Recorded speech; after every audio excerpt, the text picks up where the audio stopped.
लालची जूस वाला। कोल्हापुर गांव में बहुत ही गरीब परिवार रहता था।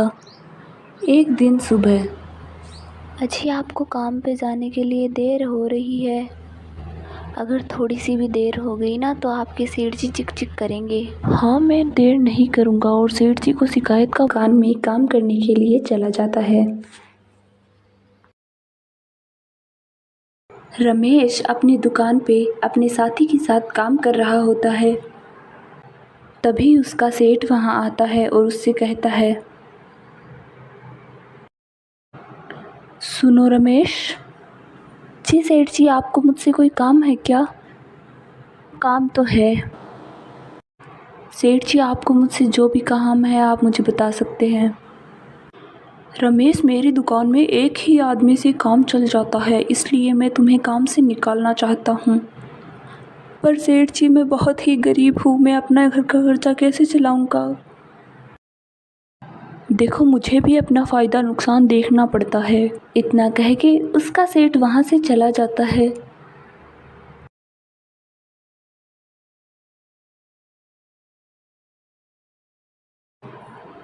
रमेश उदास होकर अपने घर जाता है और सारी बात अपनी पत्नी को बताता है। आज सेठ जी ने मुझे काम से निकाल दिया है, अब मैं अपने घर का खर्चा कैसे चलाऊंगा? आपके सेठ जी तो है ही ऐसे, पर आप चिंता मत कीजिए, आपको दूसरा काम मिल जाएगा। पहले आप खाना खा लीजिए, उसके बाद दूसरा काम ढूंढने चले जाना। रमेश काम ढूंढने के लिए जाता है। थोड़ी दूर चलने के बाद उसे एक बड़े घर के सामने एक लड़की खड़ी दिखती है। वह उससे जाके पूछता है,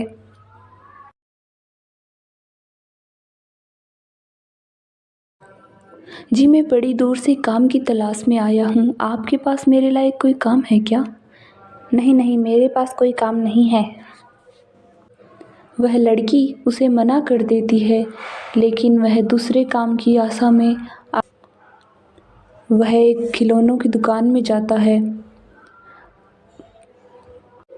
खिलौने की दुकान के मालिक से भी पूछता है, पर उसे वहाँ भी काम नहीं मिल पाता।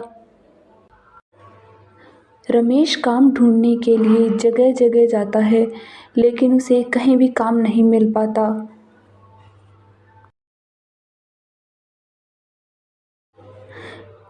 रमेश उदास होकर अपने घर जाता है और अपनी पत्नी से कहता है,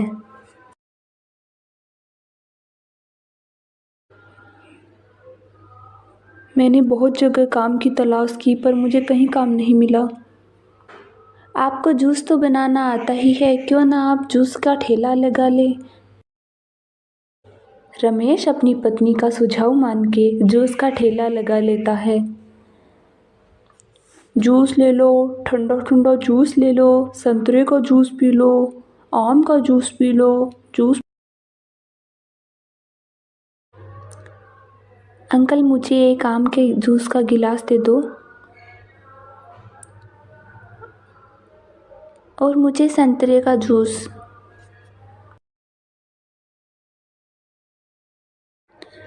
रमेश उन दोनों लड़कियों को जूस देता है। दोनों को जूस बहुत ही पसंद। अब रमेश की दुकान पे कई लोग जूस पीने आते हैं। रमेश की दुकान पे हमेशा ऐसी ही भीड़ लगी रहती थी। एक दिन रमेश घर जाता है। उसकी पत्नी उससे कहती है, कैसा था आज आपका दिन? अभी तक तो बहुत ही अच्छा चल रहा है, लेकिन अब सर्दियाँ आने वाली है, सर्दियों में कोई जूस पीना पसंद नहीं करेगा।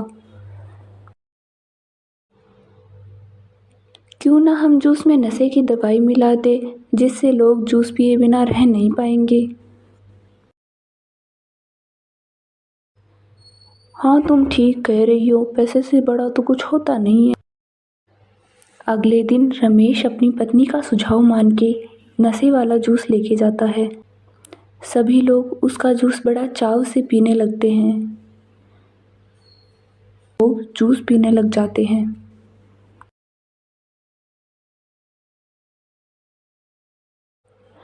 एक दिन रमेश अपना ठेला लेके खड़ा होता है।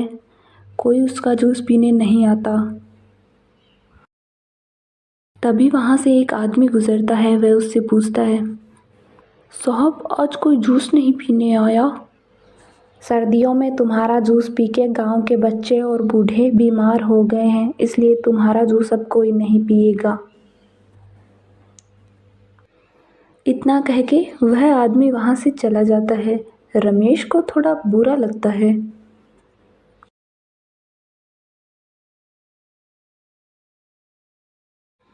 फिर रमेश अपने घर जाता है।